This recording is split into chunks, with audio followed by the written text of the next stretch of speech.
I'm going to be somewhat brief with the introduction. I will provide a little bit of background, but I think one of the primary points is that we kind of need some visual aspects to this. So I will do the actual introduction fairly briefly.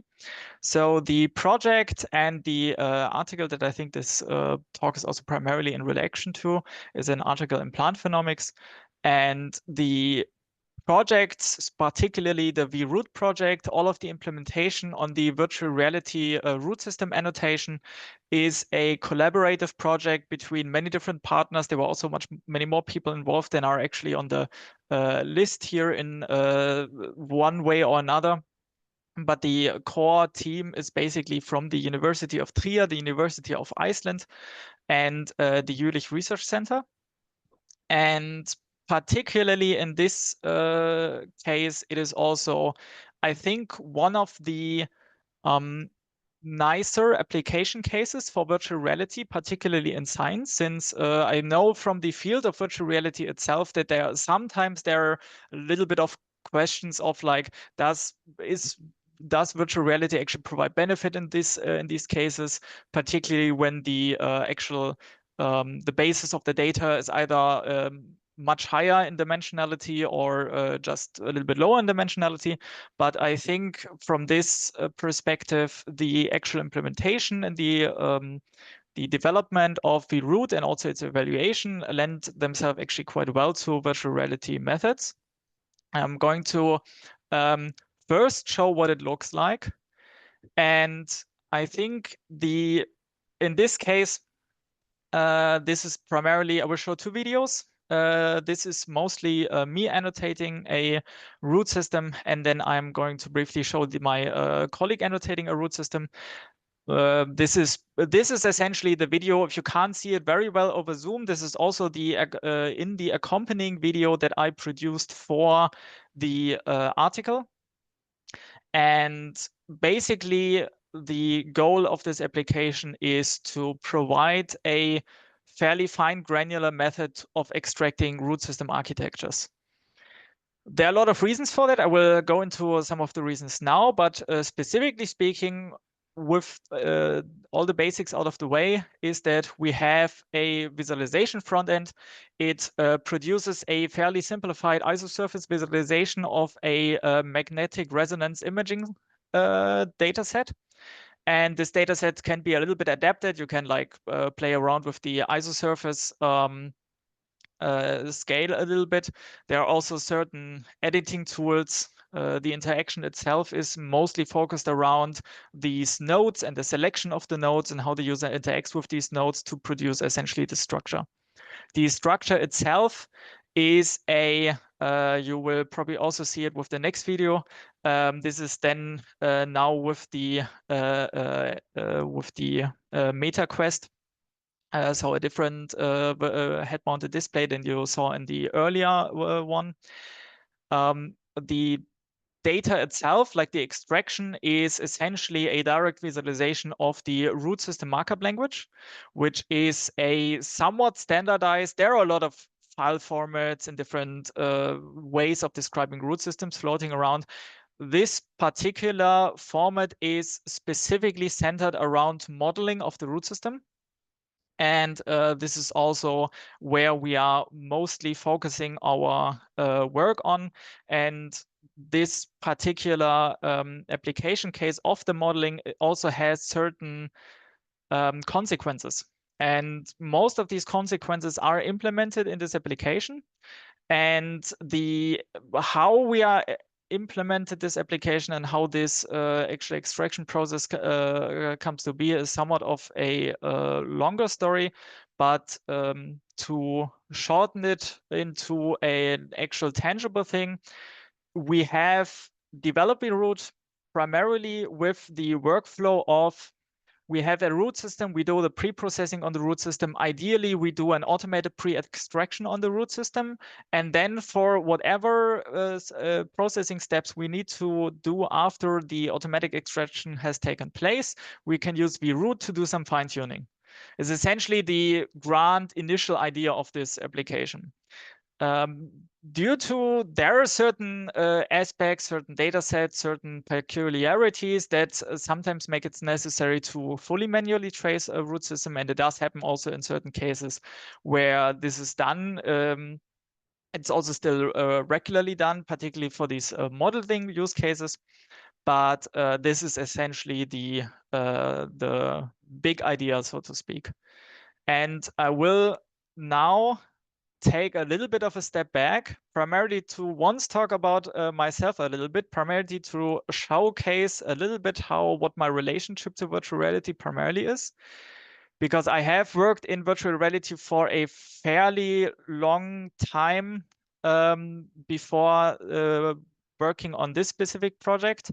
I have started as an apprentice in 2014, and anyone who is a little bit more into the virtual reality scene knows that 2014 was also a little bit of a turning point in virtual reality research and also consumer virtual reality, particularly since 2014 was just around the time when back then Facebook, now Meta, has purchased the smaller company that did a Kickstarter on the product that is now the Meta Quest. Back then was the Oculus Quest, or like the Oculus Rift. It was actually the virtual reality glasses, and then it kind of took off from there.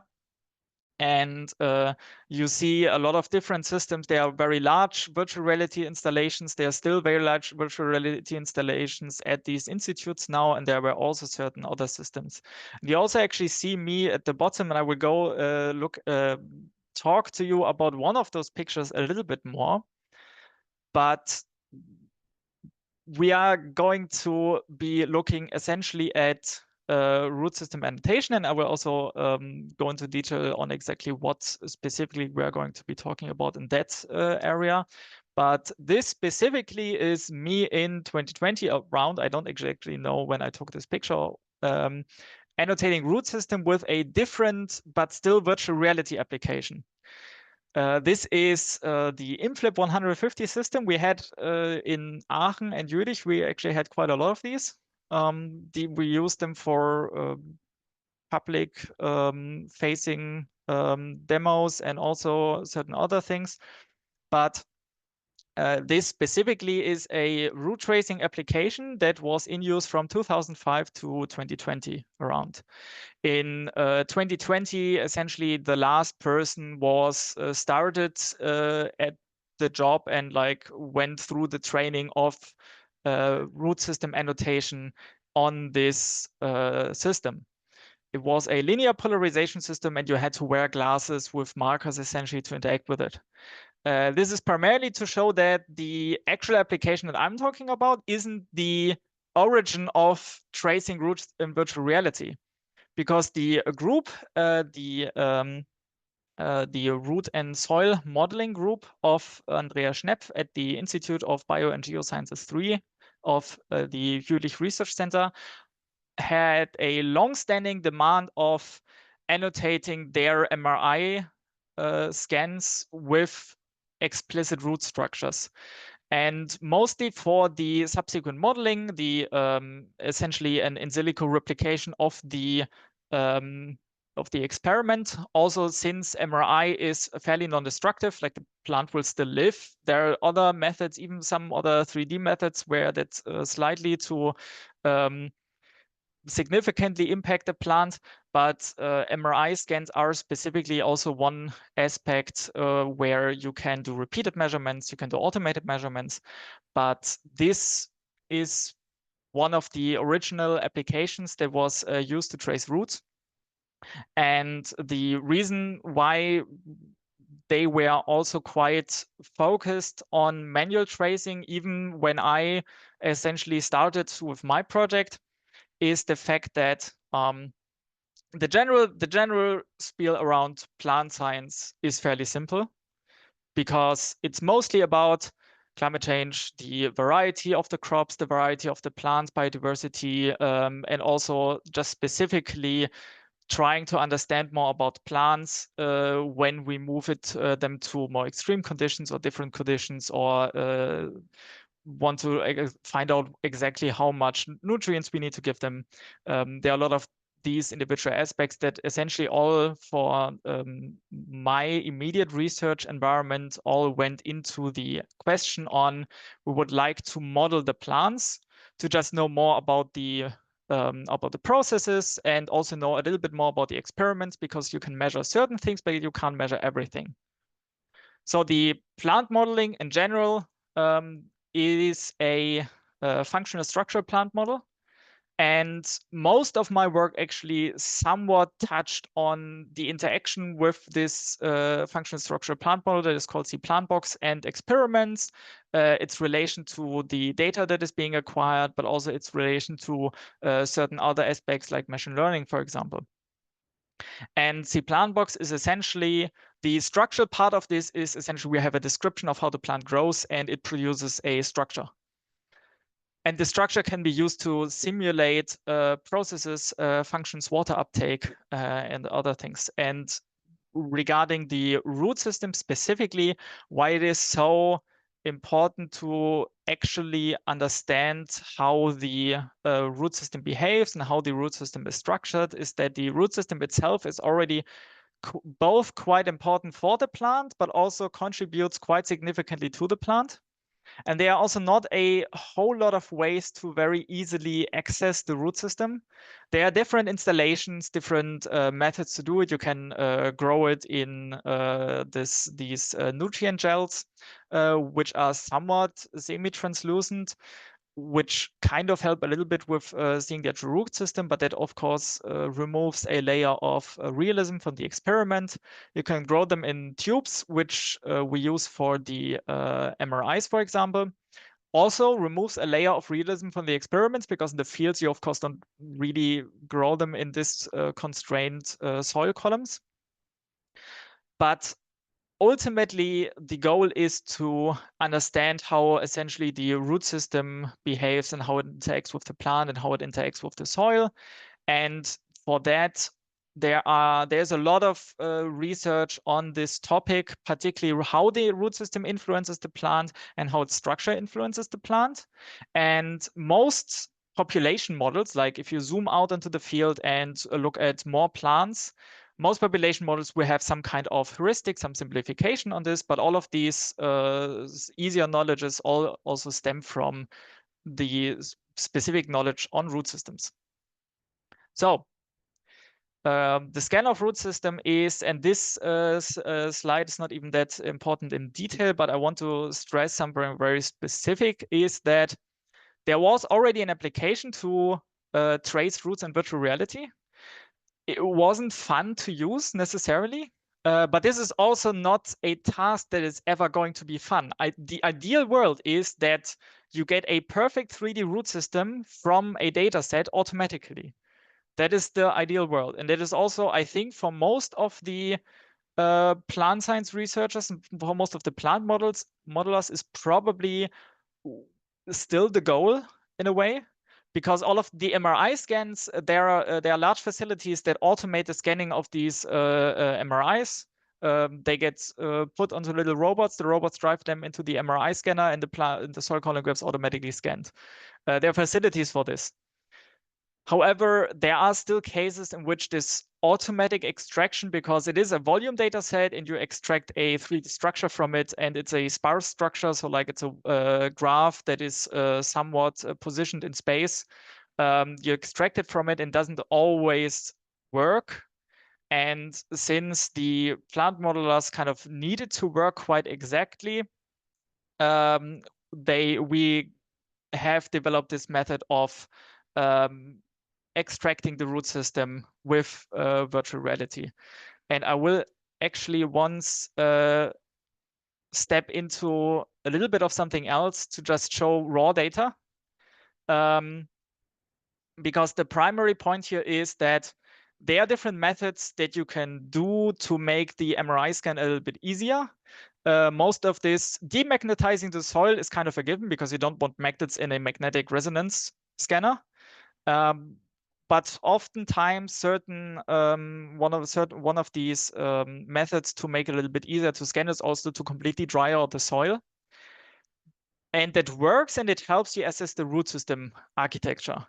However, just in practice, not from a data science standpoint, but from the standpoint of someone who actually wants to conduct these experiments, and maybe wants to conduct these experiments for a longer amount of time, you don't always want to dry them out so strongly, because like some of the soil water contents range from like 3 to 5% of soil water content, which is quite dry, and we would just like to not have to do that necessarily. So this is one of the reasons where also not only because an automatic tracing might fail, but also because you have a lot of water noise in these raw data scans if you just let them be at a realistic, meaning healthy for the plant level of soil water content. So you will get a lot of noise in the data. And at a certain point, you can't expect automatic algorithms to really do it because people like novice root annotators would struggle with this. And we also have seen a lot of people struggle with this in the actual root annotation. And you saw this a little bit earlier. I will actually maybe jump to the picture here because it shows one still frame of the actual application again. From a technical level, I also said this is that we display the volume as isosurface semi-transparently. This picture will actually look a little bit weird because it is also one of the more the quicker, like the reduced ways of like displaying this, because one of the primary goals for the implementation was also to make it as usable as possible, and that has also itself a lot of consequences. But generally, this is just, it's an isosurface visualization. It's a visualization of the root system. You have these grayish spheres that are exactly where the nodes are. So you have connected nodes. They are directly visualized with their diameter just for the sake of extracting the root system architecture. And the user interacts with the spheres essentially. They see the root MRI and they interact with these spheres, and it's kind of a selection set-based interaction, meaning that based on what is selected or what is not selected, certain things are possible. The editing aspect is mostly around I select something and I need to move the whole root or just parts of the root, or I need to scale the whole system or just parts of the system. And there's also the tracing step is when I select a node and I want to trace off it, it will automatically do a continuation or a branching depending on where the user currently is at the root system. This is all quite simplified in a way. To separate the data analysis and the visualization, all of the more complex computations, for example, the actual extraction of the isosurface happens not where the system is being rendered, but this is essentially the way that it is set up. It's not particularly, it's not extremely complex. It's mostly optimized for accuracy. And I think one of the specific aspects of the VRoot application and how we approached it initially is the fact that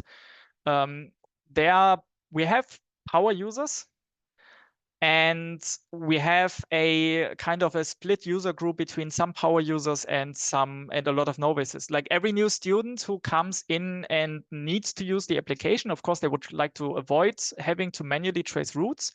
But in all cases where they do need to use the applications, this application, they are essentially trained in it by either myself or now also by many of the postdocs and other researchers there.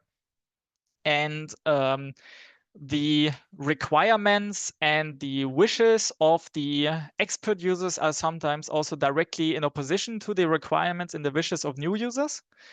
And for an ongoing project like this, it is kind of, just from a development perspective, it's kind of challenging to do. And I also, when I look at other people specifically working in virtual reality, and I actually showed this application at a demo in at the virtual reality software and technology conference.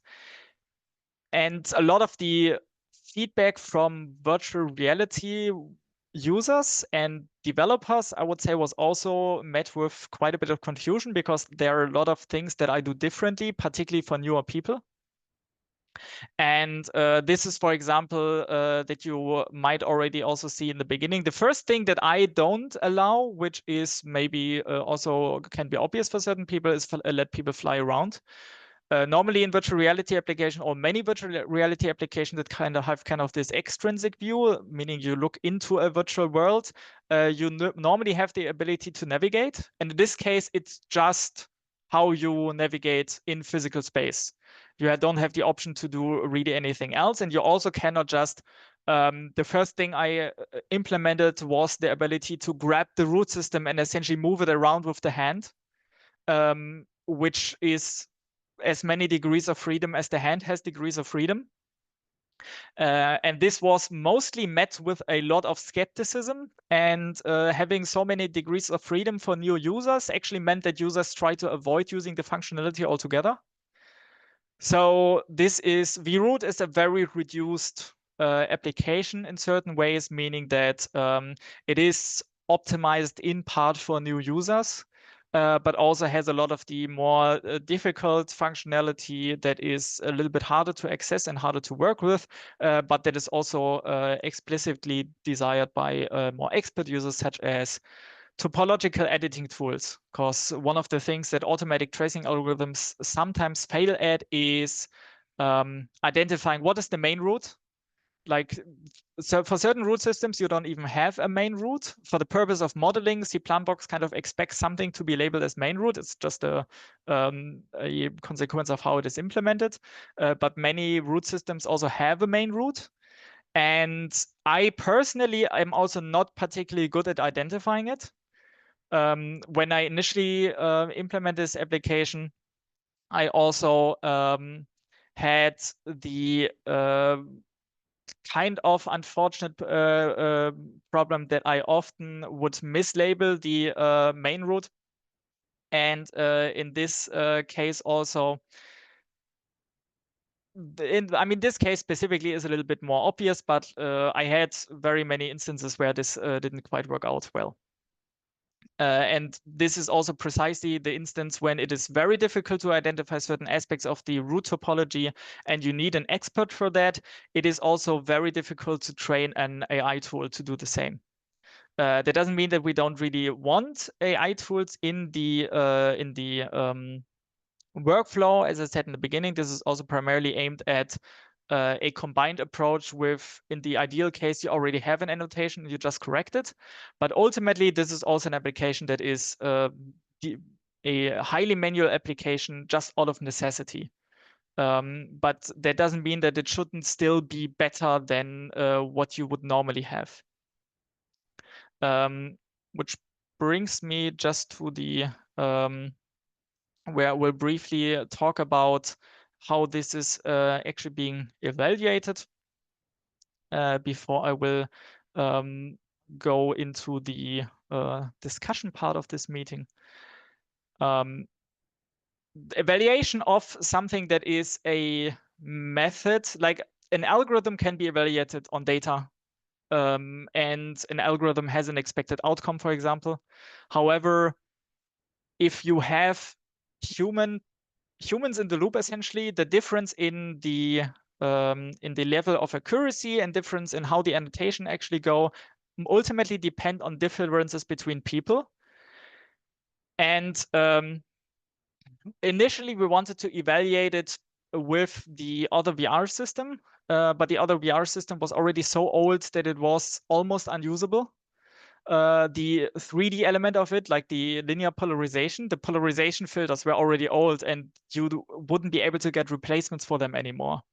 So specifically, we took an application, which is NM routing in this case, that a lot of the researchers also around the immediate surroundings and the other doctorate students, for example, that I talked to, that a lot of them also use to extract root systems. is NM routing, and this kind of desktop workflow is actually also still pretty prominent in plant science, particularly also in even in 3D data analysis. So the study that is actually in the article as well is a study on comparing VRoot and virtual reality in general to a desktop application that many people use. There are also similar desktop applications. It's just essentially you have to choose one of the many that exist. And this was actually done with a simulated root system. So the root system on the left is a simulation from cPlantBox, where I then know the ground truth. We have some added water noise, and we have uniform water noise to not have any additional effects with like depth, so that I need to like balance for where the actual nodes are. So this is essentially just we have people who come in who get water noise and people who don't get water noise. And then everyone does both applications, but not necessarily the same one first. So like half of the people did the desktop applications first, and half of the people did the VR application first. And to just get it out of the way, what we ended up comparing, and what I think ended up providing the most impactful benefit, is actually looking at 4 root systems that were correctly identified and roots that were correctly identified. What is the actual error? And the actual error in this case is a length-based error. So we just said the root system is being compared based on literature. There were previous papers who on the automatic extraction of root systems, and they had a specific distance threshold, and we just took the distance threshold because it was already published, and otherwise we would have had to make up a distance threshold. And everything over the distance threshold was misidentified because it was too far away from where the actual data was, and everything under was correctly identified. And then we had the water condition, the no water condition, and specifically here in this case, even in the no water condition, where you would think that these semi-automatic desktop applications would excel at. So basically how you would trace an NM routing is you already have a structure, a graph structure of the root system, and then you click somewhere in the data, and it would do the shortest path to where you clicked. And that's essentially like the shortest path with the weighting of the signal, obviously. And that is essentially how the identification and then routing goes. And the VRoot application is fully manual. So you explicitly set a node and you explicitly set it in space. But with the way that it's implemented, the F1 score of this was significantly better in all conditions, particularly also in combination. But of course, the combination of the NM routing condition is a little bit of a difficult combination to do, because it's very obviously just 2 modes of the F1 score. But still, this is, I think, also one of the more prominent results just from the evaluation, and also what we primarily showed what the results would be, and how this is actually how this can actually improve user annotation compared to what most of the researchers normally do. And going from this to something a little bit more specific, you have a lot of, there is still certain things, and I will highlight actually the last point, which is the graph all the way on the right here. Obviously, if you look at something with water noise and you have it on the desktop, it's harder to see what is in front and what is behind. It's just an effect of the planar, essentially how it is presented. And if it's presented image-based, certain people have a harder time of actually identifying what is behind, what is in front, what they're clicking at in that moment. But the interlateral distance in this case specifically is also a parameter of the functional structure plant model cPlantBox. So for a certain organ type, you would set the interlateral distance, which would then determine how exactly where new organs would be created and where lateral roots would emerge. And the interlateral distance is actually the red line here is the ground truth. And you do see it was somewhat to be expected that there would be no significant improvement on this specific aspect without water noise.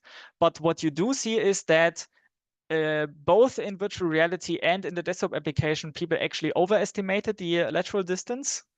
And also there were people who were actually just on point regarding the lateral distance, but most people overestimated it.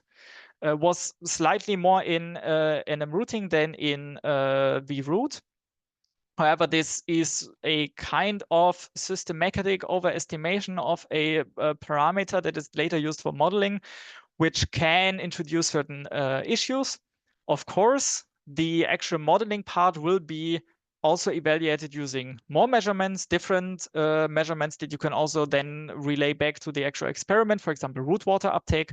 However, the interlateral distance that I had that I measured from the participants was actually overestimated on average, or on median in this case, and is somewhat just something that I found quite interesting when just looking at the values of the user study. And also there were a lot of other values and other things that we saw, particularly certain overestimations and underestimations of the in VRoot, like our VR application, with the water noise. Like the total root length was more underestimated, but the average root length was slightly overestimated, which we are like looking at, because I know how the tracings look like. I just don't will not just print out the raw tracings for all the participants, but it is mostly because of the relative importance of the taproot. And if there's a lot of water noise, particularly when people have to bend down, you were able to actually push the root system up. A lot of people in virtual reality, because they were all new to the application, to both applications actually, a lot of people didn't do that really. They more bent down and then kind of stopped when it went out of reach, which is fair. Like all the buttons are new to them. But so this is actually kind of like where that small discrepancy came from. But there are a lot of individual aspects of the extraction that we observed there. And there are also a lot of aspects of the implementation that we observed there. And this was a user study primarily for new users, so they were trained and then were able to do the study task. But ultimately, this application is specifically for expert users who want to extract data for their modeling workflows. And when new students learn this application, because you would see that it is not easy if you have never seen it before. Particularly being in virtual reality for the first time is not easy for many people. However, certain aspects just actually go away with time because they're not unique to this application. They're more unique to like virtual reality experience. One thing that new users often will struggle with is not being able to judge the distances very well in virtual reality. But once they got used to the virtual reality glasses, most of the users don't really have an issue with that anymore. And the rest is also just a little bit getting used to it. The experts are way faster on average when annotating this.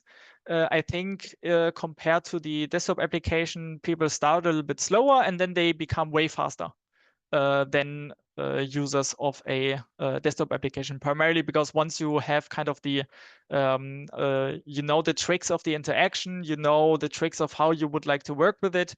I typically work standing. My colleagues in the plant modeling department typically work sitting.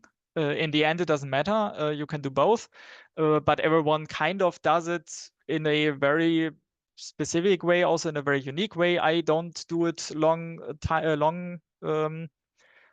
stretches of time at once because I get sick from virtual reality.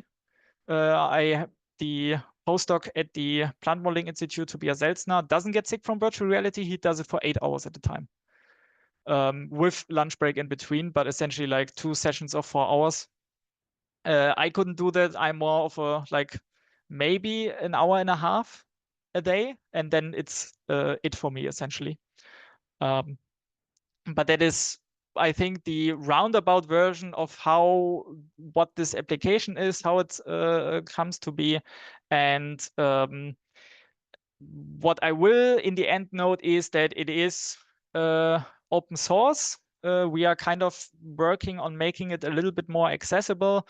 The only problem with that is essentially you need to have virtual reality glasses. They're actually not that expensive. However, it changes how you need to build the application with different glasses, but like that is a consequence of the implementation.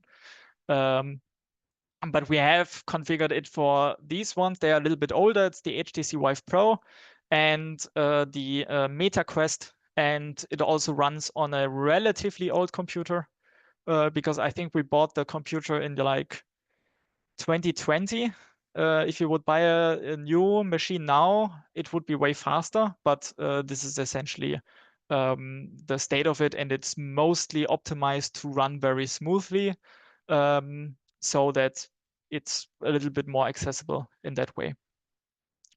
But yes, that is the roundabout summary of this application.